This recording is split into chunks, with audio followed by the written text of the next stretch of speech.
In a world without Wynonna Earp, Doc Holliday's the bad guy. Let me take that back.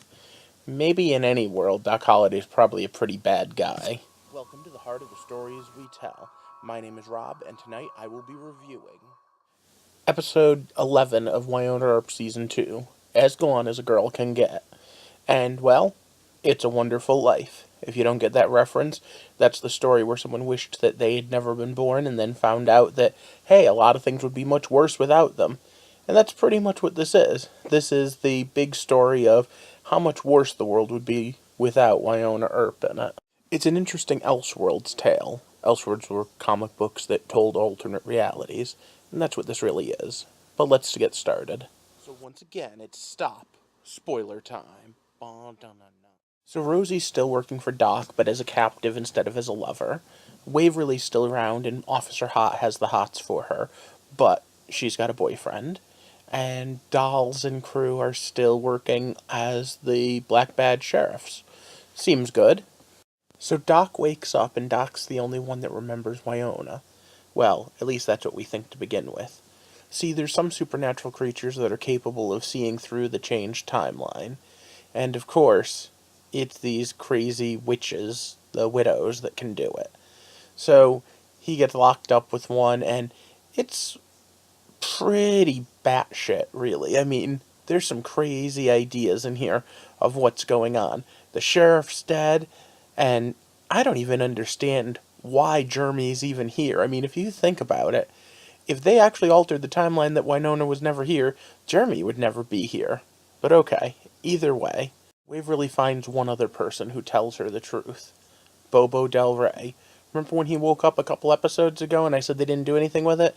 Well, here it comes. He's in a padded room, and I don't fully get it, but I'm still pulling that he's her father. Now, this is when things go booey. In order to get out, Doc gets rescued when one of the Black Widows frees her sister, and he proves to Jeremy that something's the matter because he knows the gun's safe. You know what? It's kind of confusing, but Doc also kinda sorta plays on his emotions because he knows he has a crush on him. Although I thought it was hysterical when he took his hat back. Putting your hat on a girl or a girl taking a hat off a guy like that is the sort of thing that means that you're going out. It's kind of like a mating ritual circa country music land. As much as it comes as an info dump, I do like the way Holiday describes Jeremy. You stay up late at night watching or reading Doctor Strange comics because you still want to be the hero. You're the good guy that wants to be the good guy. And you know what? That's pretty true. But it leads to an interesting sub-question, and one that I asked back in one of my reviews for one of the time travel shows during this main season.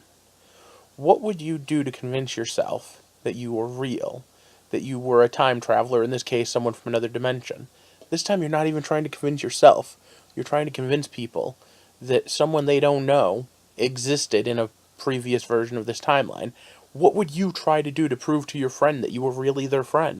Leave it down in the comment section. I'm curious to see if anyone comes up with a really cool idea on how you would prove it. In the meantime, the episode goes on, and Doc's been shot, and, well, everything's gone to hell, and now it's a Waverly episode. Waverly, Hot, and Bobo have to save the day. Now, the interesting part is the witch is able to remove what she calls a glamour, which is a mental effect, on the Hot and Waverly. So, when she does, they remember everything, but only for a few seconds. Now, there's part of me that goes, you know what? If you can remember the memory of remembering, you should have planned this better. You should have been like, alright, 1, 2, 3, go. Everyone, say everything that's important to you right now. Of course, with those two, it probably would have ended up being, I love you, oh, that's so sweet, I love you too. And then their memories would be back. So, maybe it works better without planning. Of course, anything touched by the demonic, they said, had the ability to remember. The thing I find interesting was at no point did the two widows think, hey, wait a minute, in this alternate world with no Wynonna, maybe there is no one buried here. Maybe this is all a mental effect that's screwing with us. But, I don't know, that would have just been where I would have gone with this. And then we come to the climactic moment, where Officer Hot is badass. I mean, there's a bunch of badasses in this show, so it's hard to narrow down between Doc being able to outdraw just about anyone, Wynonna just being Wynonna. But Hot actually did some amazing stuff, because when she's not busy playing second fiddle, there's a lot of stuff she can do. And yeah, she's sheriff, not deputy in this, but realistically, she should always be that badass. What do you guys think? Do you think that that level of badassery should show up more often? I certainly do. So, the end of the episode comes down to one of those weird little things that only makes sense if you're really paying attention. The only way for us to live is to die. And as we got to that point in the episode, I realized I bet the actress that plays Wynonna was out having her baby at this point. That's why they did an episode that she didn't have to appear in. But either way, I liked tonight's episode. What did you think? Let me know down in the comments while we speculate about what it means now that the big demon thing is back alive, and who that white woman was that wanted her weapon back in the previews. The season finale is coming, and with it, a lot of speculation as to what's going on.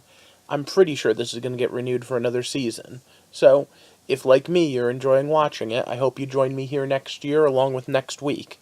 However, for now, if you've enjoyed it this far, if you could hit that like button and share this video, even just tell a friend about it, it would be really great and help this channel out. In the meantime, if you've already subscribed, yay. If not, hit that subscribe button and enable alerts. I'm trying to build a community here, and the best way to do that is if you all join in, talk, and we share our own stories, our own ideas of why we do and how we do what we do when we tell them. For now, I hope you have a good night, and thank you for walking with me through the heart of the stories we tell.